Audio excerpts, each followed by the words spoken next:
सत श्री अकाल जी साਰਿਆਂ ਨੂੰ ਹੋਰ ਕੀ हाल चाल। So welcome back in our another video about Australia update. तो फाइनली अपडेट तो आपको मिल गई होगी कि 1 दिसंबर से जो ऑस्ट्रेलिया है वो अपने बॉर्डर्स खोलने जा रहा है सबके लिए world wide. Oh my God! Wow!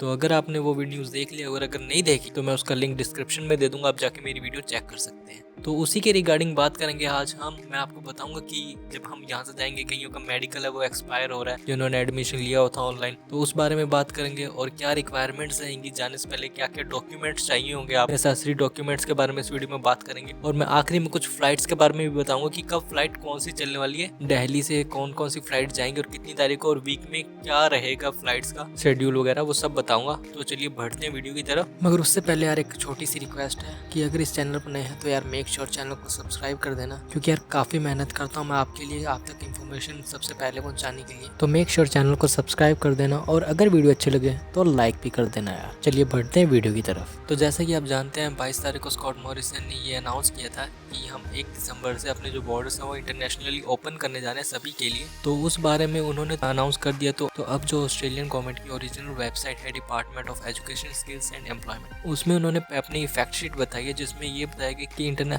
Students को क्या डॉक्यूमेंट्स चाहिए होंगे ट्रैवल करने से पहले, ट्रैवल एग्जाम्शन क्या रहेगी, क्वारंटाइन रिक्वायरमेंट क्या रहेगी और कौन कौन एलिजिबल है ट्रैवल करने के लिए। तो इस बारे में बात करते हैं। तो यहाँ सबसे पहले आप देख सकते हैं Australia borders will reopen to fully vaccinated international students and temporary graduate subclass 485 visa holders from December 1। तो ये तो हमें पहले ही पता है कि बॉर्डर्स है वो खुलने जा रहे हैं 1 दिसंबर से। अब सबसे इंपॉर्टेंट बात आती है कि हु इज एलिजिबल। तो यहाँ आप देख सकते हैं यहाँ पे कुछ टर्म्स एंड कंडीशन दी गई है, इसके बारे में मैं आपको बता देता हूँ। Be fully vaccinated and travel no earlier than 7 days after receiving a completed dosage of a vaccine approved or recognized by Australia's Therapeutic Goods Administration। मतलब जो टीजे द्वारा रिकॉग्नाइज्ड वैक्सीन हैं उनकी आपको डोसेज लगी होनी चाहिए और 7 दिन का डिफरेंस तो कम से कम होना चाहिए। 7 दिन से पहले ना लगे दूसरी डोज, मतलब पहली और दूसरी डोज में कम से कम 7 दिन का फर्क होना चाहिए। और वो कौन कौन सी वैक्सीन है जो टीजे ने अप्रूव की है उसकी मैंने अपनी पिछली वीडियो में उसके बारे में मैंने बताया था, फिर भी उसका लिंक डिस्क्रिप्शन में दे दूंगा, आप चेक कर सकते हैं। तो अगर हम बात करें हमारे इंडिया में भी है कि 12 से ऊपर को जो है वैक्सीन नहीं लगी है, तो children under 12 and those who are medically exempt from कोविड-19 vaccination can gain access to same arrangements as fully vaccinated travellers. और अगर हम नेक्स्ट पॉइंट की बात करें उसमें ये है कि hold a valid visa for one of the eligible visa सब क्लासेस। मतलब आपके पास है जो आपका वीजा होना चाहिए कि आप कौन सी कैटेगरी में ऑस्ट्रेलिया जाना चाहते, तो आपके पास एक वैलिड वीजा होना चाहिए ऑस्ट्रेलिया ट्रैवल करने से पहले। तो वो तो ऑब्वियस बात है, वैलिड वीजा तो होगा ही हमारे पास। और उसके बाद अगला पॉइंट है कि आप प्रूफ मांगा जाएगा वैक्सीनेशन स्टेटस का,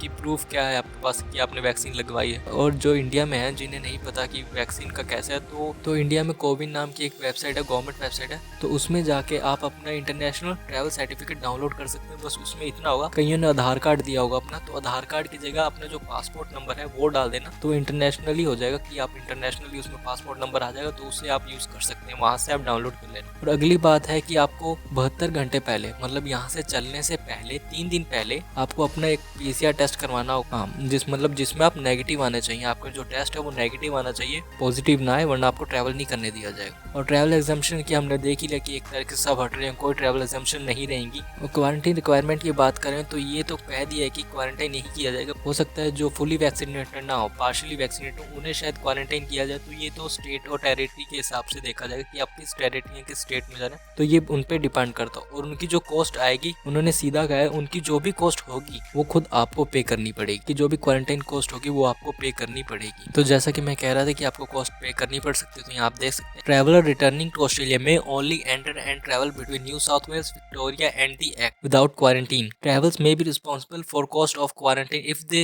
arrive in a state or territory without meeting entry requirements. मतलब आप हो सकता है क्वारंटाइन फ्री सिर्फ साउथ ऑस्ट्रेलिया, विक्टोरिया और एक्ट के बीच में ट्रैवल कर पाए जिसमें आपको क्वारंटाइन नहीं किया जाए। मगर हो सकता है शायद जैसे क्वींसलैंड का भी कुछ पता नहीं लग रहा है, क्योंकि वो कह रहे हैं कि क्वारंटाइन करेंगे और उनकी जो कोविड टेस्ट की कॉस्ट है वो भी काफी हाई है और वो आपको खुद पे करनी पड़ेगी। तो इसमें साफ साफ लिखा है कि हो सकता है आपको खुद पे करना पड़े अगर आप इन टेरिटरीज में ट्रैवल नहीं कर रहे हैं तो। और जैसा मैंने आपको कहा था, अगर आप इंडिया में हैं तो आप अपना जो गवर्नमेंट की वेबसाइट है उसमें जाके अपना सर्टिफिकेट डाउनलोड कर सकते हैं। और उसमें क्या क्या नाम जरूरी है आपका यहाँ सीधा लिखा है, इशूड बाय नेशनल और स्टेट लेवल अथॉरिटी। मतलब जो आपका सर्टिफिकेट होगा वो इशूड होना चाहिए बाय नेशनल लेवल अथॉरिटी, और उसमें जो आपका नाम होगा वो इंग्लिश में लिखा होना चाहिए, यहाँ लिखा रिटन इन इंग्लिश। और उनमें क्या होना चाहिए, इंग्लिश में लिखा होना चाहिए। उसके बाद क्या होना चाहिए, उसमें आपका नाम है वो पूरा लिखा होना चाहिए, जो कि आपके पासपोर्ट है वो उससे मैच होना चाहिए। और जो आपका डेट ऑफ बर्थ है वो भी प्रॉपर होना चाहिए, जो कि पासपोर्ट में लिखी और या फिर पासपोर्ट नंबर भी हो सकता है उस सर्टिफिकेट में। और उसके बाद ये है कि जो जो डोज जिस दिन लिया उस दिन की तारीख होनी चाहिए, तो वो तो लिखी होती है। और उसके बाद हम बात करें फ्लाइट्स की, तो जो क्वांटस है वो 22 तारीख से अपनी कुछ नई फ्लाइट्स चलाने जा रहा है डायरेक्ट दिल्ली टू मेलबर्न।